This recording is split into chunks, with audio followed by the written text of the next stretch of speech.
Everyone, good morning all of you. आप आप लोगों का स्वागत है आपके यूट्यूब चैनल लर्निंग चौपाल पर। आपकी स्टडी बहुत अच्छी चल रही होगी, मुझे लगता है। आप खूब घर बैठे पढ़ते रहें, आपको कोई दिक्कत नहीं होनी चाहिए। ठीक है, सेफ रहें, सुरक्षित रहें और पढ़ते रहें। More study at your home now days. If you study continue you will success definitely. तो नेक्स्ट चैप्टर चलते हैं। आज सरफेस केमिस्ट्री आपको दिख रहा होगा सभी डिस्प्ले पर। सरफेस केमिस्ट्री यानी कि पृष्ठ रसायन।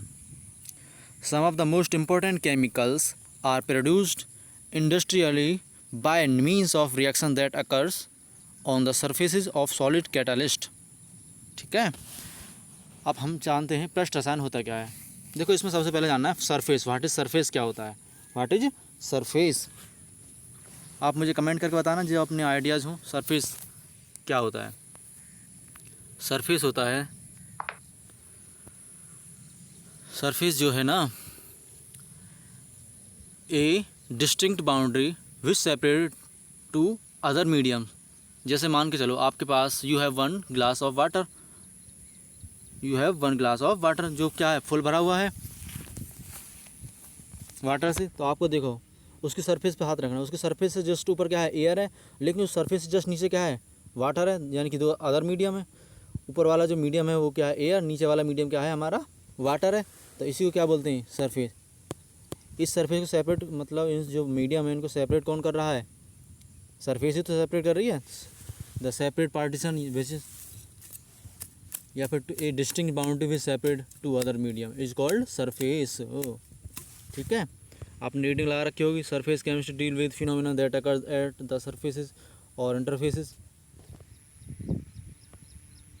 इन this unit you will study some important, देखो आपको लाइन दिख रही होगी, मैं दिखाऊंगा ये वाली जो लाइन है, ये देखना, ये ध्यान से पढ़ना।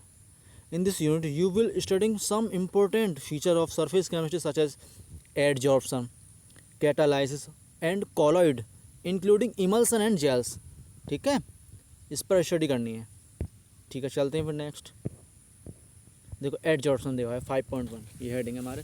दे are several example which reveal that the surface of a solid has the tendency to attract and retain the molecules of the phase which come into contact. आपको बहुत सारे एग्जाम्पल हैं। Which reveal the surface of a solid has the tendency to attract the retain of molecules of the phases which which comes into contact. आपके पास देखो, मान लो आपने ले रखा है, सुबह को आपने खाया सूजी का हलवा नाश्ते में। ठीक है, अब आप उसके ऊपर क्या करते हो, गोले का बुरादा है, यानी कि कोकोनट का जो बुरादा होता है उसको रख देते हो, तो वो क्या होता है, उस पर चिपक जाता है। यही बात बताना है इसमें एडजॉर्प्शन के बारे में। These molecules remain only eight the surface and do not go deeper into the bulk. देखो ये बहुत अच्छी इंपॉर्टेंट लाइन है। दीज मॉलिक्यूल्स, ये जो मॉलिक्यूल्स हमने ऊपर से जो कॉन्टैक्ट में जो आए हैं, ये molecules remain only eight the surface, कहाँ पर रहते हैं, ओनली सरफेस पर। And do not go deeper, ये अंदर नहीं जाते हैं, इनटू द बल्क यानी कि गहराई में, यानी कि ऊपर ऊपर कॉन्टैक्ट में रहते हैं, यानी कि सरफेस पर only. The accumulation of the molecule species eight the surface rather than into the bulk of a solid और लिक्विड इज टर्म्ड एडजॉर्प्शन। याद रखना, जहाँ ऐड का मतलब ऊपर से ऐड कर दें ओनली। आया समझ में यहाँ तक। द मॉलिक्यूलर स्पीसीज और सब्सटेंस विच कंसनट्रेसिस और accumulation eight the surface is term adsorbate.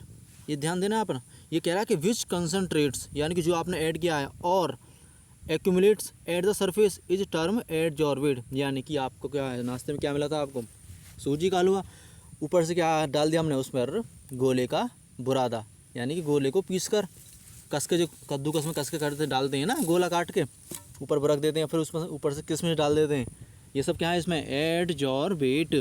And the material on the surface of which the adsorption takes place is called adsorbent. अब यहाँ पर ध्यान देना, एडजॉर्बेंट क्या होता है। एंड द मटेरियल, जो पदार्थ यानी कि जो आपका सूजी का हलवा है, on the surface of which the adsorption takes place is called adsorbent, यानी कि एडजॉर्बेंट क्या है आपका यहाँ पर, सूजी का हलवा, और एडजॉर्बेट क्या है यहाँ पर, गोले का बुरादा, गोले का कसा हुआ भाग। और दूसरा जगह बताया था, यानी किशमिश भी क्या है यहाँ पर, एक तरह किसकी तरह का बिहेव करेंगे, एडजॉर्बेट। ठीक है, आपको ये रीडिंग लगानी है वाली, जैसे ये मान लो ये वाली लाइन है, दिख रहा होगा सभी को। Absorption adsorption is essentially a surface phenomenon, यानी कि यहाँ पर होने वाले ऐसी घटना है जो केवल और केवल कहाँ पर होती है, सरफेस पर यानी कि पृष्ठ पर होती है। Solids particularly in finely divided state have large surface area and therefore charcoal, silica gel, alumina gel, clay, colloid metals in finely divided state ETC act as good adsorbents. आया समझ में? ये क्या है, सारे के सारे जो अभी एग्जाम्पल दिए थे ये सब क्या है, एडजॉर्बेंट। आगे चलते हैं, नेक्स्ट लाइन है एडजॉर्प्शन इन एक्शन, यानी कि इसकी क्रिया क्या होती है, एक्शन क्या होता है। इस पर दिखाई दे रहा है, मैंने मार्क किया हुआ है हाईलाइट, इसको देखना। फर्स्ट है इसमें इफ़ ए गैस लाइक, यानी कि गैस जैसे मटेरियल हैं हमारे, O2 है ऑक्सीजन गैस है, S2 है हाइड्रोजन गैस है, CO है कार्बन मोनोऑक्साइड है, Cl2 है क्लोरीन गैस है, NH3 यानी कि अमोनिया है, एंड SO2 सल्फर डाइऑक्साइड है। It is taken in the closed vessels containing powered charcoal, यानी कि आपके पास क्या है, पाउडर्ड यानी कि पिसा हुआ चारकोल है आपके पास, किसमें, क्लोज वेसल, एक क्लोज वेसल यानी ट्यूब लाइक स्ट्रक्चर, उसमें कॉन्टेनिंग, इसमें सब क्या दे रखे हैं इसमें आपको, आपने यानी कि O2 ले ली है, S2 ले लिया है, या फिर कार्बन मोनोऑक्साइड ले लिया है। ठीक है, it is observe that the pressure of the gas in the enclosed vessels decreases the gas molecules concentrate at the surface of the charcoal, that is gases are absorb at the surface. Second option है आपका, देखो आपको बात समझ में आई, देखो दोबारा बता दो, the gas molecules concentrate at the surface of the charcoal. ये चारकोल क्या होती है, जो गैस मॉलिक्यूल्स कंसनट्रेशन है, ये कहाँ पर जमा हो जाएंगी, at the surface of charcoal, that is gases are absorb at the surface. यानी कि देखो, आप देखो पेंट भी क्या है, एक तरह का एडजॉर्प्शन ही है। जैसे स्प्रे वाले पेंट आते हैं आजकल, लकड़ी का हमारा एक कोई विंडो वगैरह है, उस पर देखते हैं स्प्रे से पेंट कर देते हैं, तो उस पर कौन सी घटना होती है, वो उसकी सरफेस पर जाकर चिपक जाता है, यानी कि पेंट। चलो आगे चलते हैं, एग्जाम्पल तो बहुत सारे हैं। एक्वा सॉल्यूशन ऑफ रा sugar when passed over beds of animal charcoal. Animal charcoal ध्यान देना, एनिमल चारकोल होता है पशुओं की हड्डियों से बनाया जाता है, वो वाला चारकोल है। एक्वा सॉल्यूशन ऑफ रा sugar when passed over beads of animal charcoal becomes colorless as the coloring substance are absorbed by the charcoal। ठीक है, नेक्स्ट 4 है, 4 नंबर है, द एयर बिकम्स, ये सारे एक्शन हैं किसके, एडजॉर्प्शन के, ADSORPTION एडजॉर्प्शन। एक एब्जॉर्प्शन आगे चलेगा बताऊंगा, अवशोषण, ये होता है अधिशोषण, इसको हिंदी में क्या बोलते हैं, अधिशोषण। ठीक है, एक्वा सॉल्यूशन, ये तो बढ़ा दिया। हाँ, the air becomes dry in the presence of silica gel because the water molecules get absorbed on the surface of the gel. देखो आपने जेल देखेंगे, बहुत सारे जेल हैं। ठीक है, जो जेल है उस पर air become dry in the presence of silica, silica समझते हैं ना, gel because the water molecules get absorbed on the surface of the gel. Silica molecule किसकी तरह काम करते हैं, ये हमारी एयर को एब्जॉर्ब कर लेते हैं। It is the clear from, इन सब एग्जाम्पल जो एक्शन दिए हैं हमारे हमने या फिर इस बुक में जो दिए हुए हैं, it is clear from the above examples that solids surfaces can hold the gas or liquid molecules by virtue of adsorption। ठीक है, the process of removing and adsorbed, आगे चलना, देखो क्या बात है, the process of removing and adsorb substance from its surface on which it is absorbed is called desorption. ठीक है, यहाँ पर ध्यान देना, आपको जो नाश्ते में हलवा मिला था वो सूजी का, आपने उस पर गोला डाला था, दूसरा क्या डाला था, किशमिश। अगर हम इन दोनों को हटा दें, आपने देखा हो किशमिश उठा खा लेते हैं, इस हटाने वाले रिमूविंग प्रोसेस को क्या बोलते हैं हम, रिसॉर्प्शन, डिसॉर्प्शन। ठीक है, नेक्स्ट हेडिंग है हमारी distinction between adsorption and absorption. आया ना बात, यानी कि इसमें क्या क्या अंतर है, क्या क्या है इसमें दोनों में डिफरेंट होता है। Distinction between adsorption and absorption. देखो नेक्स्ट चलते हैं फिर, अब ध्यान देना सभी, अपनी बुक पर बुक खोल कर रखना सभी को। ठीक है, इन एब्जॉर्प्शन, या फिर ध्यान देना ये जो स्क्रीन पर चल रहा है दिखाई तो रहेगा साफ clear. In absorption the the substance is concentrated only eight the surface and does not penetrate through the surface, यानी कि पेनिट्रेट मतलब पार नहीं होता है, थ्रू द सरफेस, सरफेस से नीचे, to the bulk of the adsorbent. Adsorbent क्या था यहाँ पर, सूजी का हलवा था, ठीक है। और एडजॉर्बेंट क्या था यहाँ पर, किशमिश यानी कि या फिर गोला, वो आपने देखा वो ऊपर ही रहता है, नीचे नहीं जाता है, ठीक है। ये तो एग्जाम्पल है, ऐसे सीरियस मत लेना, सर हलवा तो मिला ही नहीं नाश्ते में। Does not penetrate through the surface, bulk, bulk मतलब ज़्यादा अंदर तक इसकी स्ट्रेंथ नहीं होती है। वाइल इन एब्जॉर्प्शन, जबकि एब्जॉर्प्शन में क्या होता है, the substance in uniformly distributed through out the bulk of the solid, ठीक है। इसका एक एग्जाम्पल देखना, बहुत सारे एग्जाम्पल, जैसे मान लो आपको देखो नींबू है, ठीक है, नींबू पानी, आपने पानी पर नींबू डाला, ठीक है, निचोड़ा, उसमें उसके जो होते हैं पार्टिकल्स नींबू के जो होते हैं, नींबू का रस है वो सब उसमें अंदर मिल जाता है पूरा अच्छी तरह पानी में, ठीक है। पता है ना सभी को, ऐसा तो नहीं है। देखो एडजॉर्प्शन का एक और एग्जांपल देखो, एडजॉर्प्शन अलग है, जैसे मान लो आप पानी है, पानी के ऊपर आपने मिट्टी का तेल डाल दिया, वो क्या होता है, ओनली ऑन सरफेस पर फैल जाता है। ये किसका एग्जांपल है, एक किसका है, एडजॉर्प्शन, एड माने ऐड हो गया ऊपर सरफेस पर, एक होता है एब्जॉर्प्शन, अवशोषण, ठीक है। इस पर डिक्टेशन की बात चल रही है, आगे चल लेते हैं फिर। For example when A chalk stick, यानी कि एक आपके पास चॉक है, इज डिप्ड इन इंक, किस में डाल दिया आपने, इंक में यानी कि स्याही में डाल दिया, the surface retain the colour of the ink due to adsorption, यानी कि चॉक कैसी हो जाती है, इसमें स्याही में रंग जाती है, किसके कारण, एडजॉर्प्शन के कारण, of coloured molecules while the solvent of the ink goes deeper into the stick due to absorption, ठीक है। जबकि the solvent of the ink, solvent मतलब विलायक, इंक का जो विलायक है वो अंदर तक चला जाता है, goes into deeper into the stick due to absorption. On breaking, अब आपको क्या करना है, चौक तोड़ के देखना है, करना है एग्जाम्पल घर पर। On breaking the chalk stick it is found to be white from inside, ध्यान देना, जो कलर है वो बाहर से कलर लगे रहेगा, यानी किस पर, सरफेस पर। जब उसको हम अंदर से तोड़ते हैं तो क्या है, चौक कैसी हो जाती है, वाइट रहती है, लेकिन उसमें क्या होती है, नमी आ जाती है, किसकी वजह से, सॉल्वेंट की वजह से, यानी कि विलायक की वजह से, ठीक है। White from inside, a distinction can be made between absorption and adsorption by taking an example of water vapour. एक और एग्जाम्पल है इसमें एनसीईआरटी में आपके में, water vapour, water vapour are absorbed by anhydrous calcium chloride but absorbed by silica gel. In other words, in absorption the concentration of the adsorbate increase only at the surface of the adsorbent, while in absorption the concentration is uniform throughout the bulk of the solid। आया समझ में? देखो ज़्यादा हिंदी में explain करने की ज़रूरत नहीं, आपको समझ में तो आ ही रहा होगा, अगर दिक्कत हो तो वो पूछ सकता है, ठीक है। चलो फिर मैं रिपीट कर रहा हूँ दोबारा से फिर से।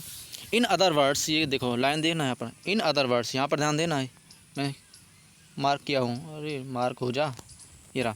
इन अदर वर्ड्स, इससे ऊपर, in other words, in adsorption the concentration of the adsorbate increases only at the surface, यानी कि एब्जॉर्प्शन जो है, जो प्रोसेस है हमारा, जो एक्शन है, अगर इसमें हम एडजॉर्बेट यानी कि किशमिश जो हमने एग्जांपल लिया था उसकी अगर कंसंट्रेशन बढ़ा दें तो कहाँ पर बढ़ती है, वो केवल और केवल सरफेस पर बढ़ती है, किसकी सरफेस पर, एडजॉर्बेंट यानी कि सूजी का हलवा। आया समझ में? While in absorption the concentration is uniform through out the bulk of the solid, जबकि क्या होता है, एब्जॉर्प्शन में जो होता है कंसंट्रेशन होती है यूनिफॉर्मली थ्रू आउट, सरफेस पर भी और उसके अंदर भी, अंदर वाले मीडियम पर, यानी कि जो अंदर है, throughout the bulk of the solid, solid के अंदर भी पासिस हो जाती है। Both absorption and absorption can take place simultaneously also, ध्यान देना, एक साथ साथ चलते, स्वतंत्र रूप, सिमल्टेनियस मतलब स्वायत्त, खुद की मर्जी से। आल्सो द टर्म सॉर्प्शन, शोषण, is use to describe both the process, दोनों में क्या होता है, शोषण ही तो होता है, एक का शोषण होता है सरफेस पर ओनली, और एक कहाँ चला जाता है, अंदर तक, यानी कि बल्क में, बल्क कैविटी, समझ में आया ना, उसके अंदर तक पास हो जाता है, किसके मॉलिक्यूल्स, एडजॉर्बेट, ठीक है। अब आगे चलते हैं, आगे नेक्स्ट हेडिंग हमारी मैकेनिज्म ऑफ एडजॉर्प्शन, ठीक है। Adsorption arises due to fact that the surface particles of the adsorbent are not in the same environment as the particles inside the bulk, ठीक है। एडजॉर्प्शन जो होता है हमारा due to fact that surface particles, कहाँ पर, ये एक फैक्ट है, कहाँ पर, सरफेस पार्टिकल की एक फैक्ट है ये, यानी कि उनकी एक प्रॉपर्टी है सरफेस पार्टिकल की, टू द एडजॉर्बेंट, किसके पार्टिकल हैं, एडजॉर्बेंट के सरफेस पार्टिकल हैं उनकी, का है फैक्ट है। Are not in same environment at the particle inside the bulk, जो सरफेस के जो पार्टिकल हैं उसके अंदर जो पार्टिकल हैं उन दोनों से अलग क्या होता है, इनका नेचर या क्वालिटी होती है।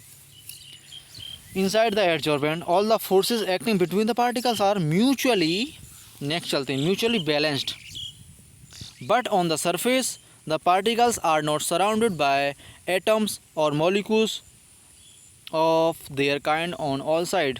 देखो बच्चों आपको समझ में तो आ ही रहा होगा, लेकिन अगर जिसको समझ में नहीं आ रहा है ना उसको इमेजिनेशन पावर तो बढ़ानी होगी।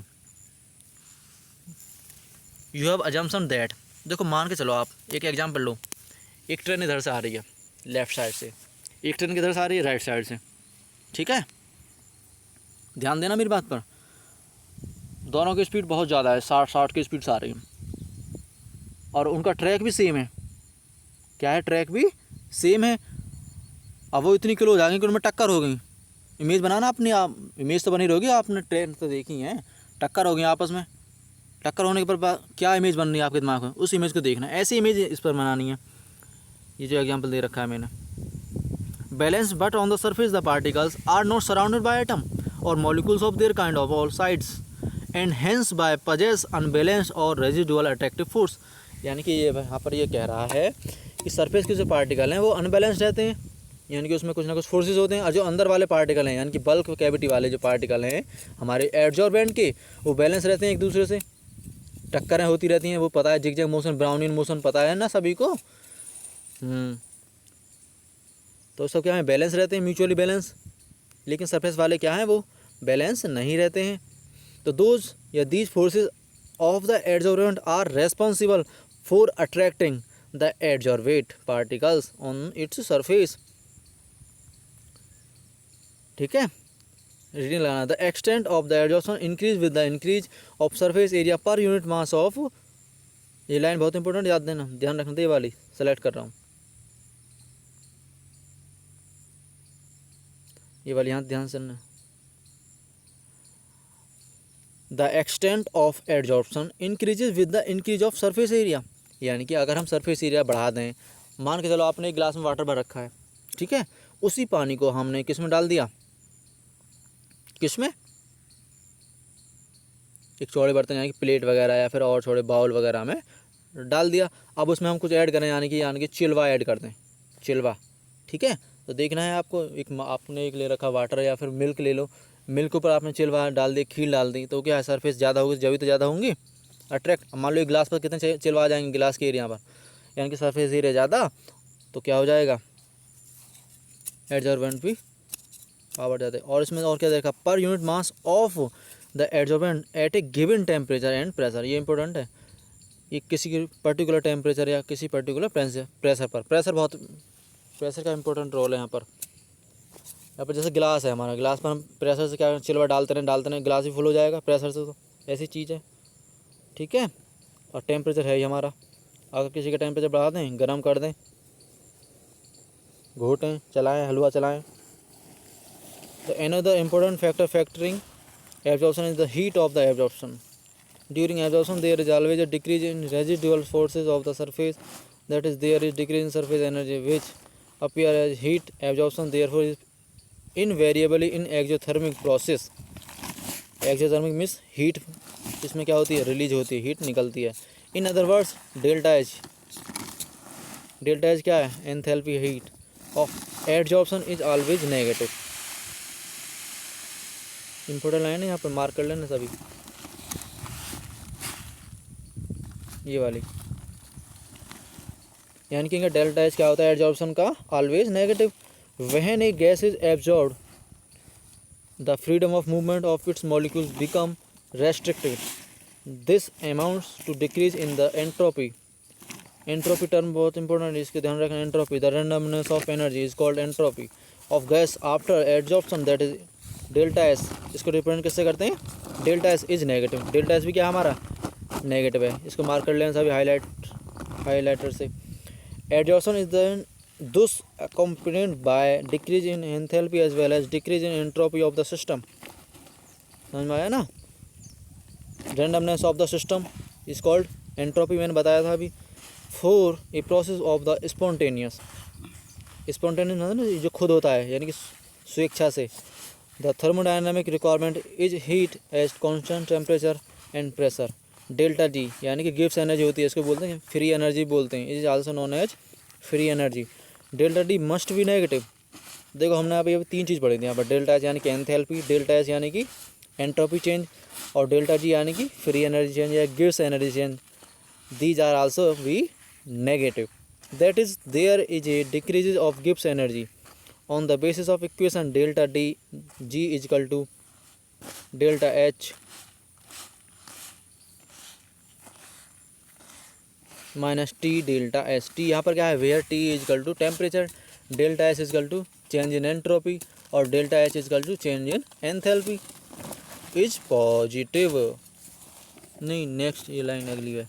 Delta G can be negative if delta H has sufficiently high negative value as minus T delta S is positive. Thus in an absorption process which is spontaneous, a combination of these two factors make delta G negative. As the adsorption proceeds, delta H becomes less and less negative, ultimately less and less negative. Delta H becomes equal to T delta S and delta G becomes 0 at the state equilibrium is attained। ध्यान देना last वाली line, ये क्या कह रहा है कि delta अगर हमारा इक्वल है किसके? टी डेल्टा एस के। जब दोनों चीज़ इक्वल जाएंगे तो क्या घटाने पर क्या आएगा? इसका 0 आ जाएगा। तो डेल्टा डी क्या हो जाएगा हमारा? 0 at the state equilibrium is attend. इस स्थिति क्या बोलते हैं? साम्य अवस्था। ठीक है, यानी कि उस पर एब्जॉर्प्शन होना बंद हो जाएगा सरफेस पर।